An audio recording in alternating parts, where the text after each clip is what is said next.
জুলাইয়ের সাথে বেইমানি করে যারা তারা জনগণের সাথে প্রতারণা করেছে, তাদের সাথে কোনো ঐক্য নয় বলে জানিয়েছেন গণ অধিকার পরিষদের সাধারণ সম্পাদক রাশেদ খান।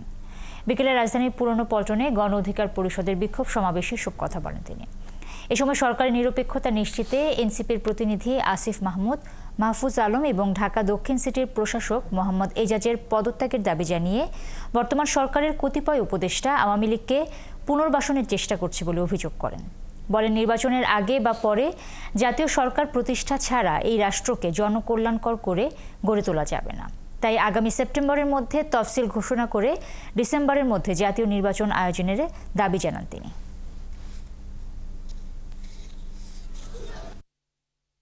আমরা নৈরাজ্য চাই না, যমুনা ঘেরাও চাই না, শাহবাগ অবরোধ চাই না। আমরা চাই জনগণের দাবি সরকার আলোচনার ভিত্তিতে মেনে নেবে। আগামী সেপ্টেম্বরের মধ্যে জাতীয় নির্বাচনের তফসিল ঘোষণা করতে হবে এবং ডিসেম্বরের মধ্যে জাতীয় নির্বাচনের আয়োজন করতে হবে। একজন তো গতকাল ক্ষমা চাইছে, কিন্তু পদত্যাগ করার আগে মাহফুজ আলমকে কোনো ক্ষমা করা যাবে না। কিসের ক্ষমা? অন্যায় করেছো, শাস্তি হবে। তোমরা গণ অভ্যুত্থানের চেতনার সাথে বেঈমানি করেছো, শাস্তি হবে।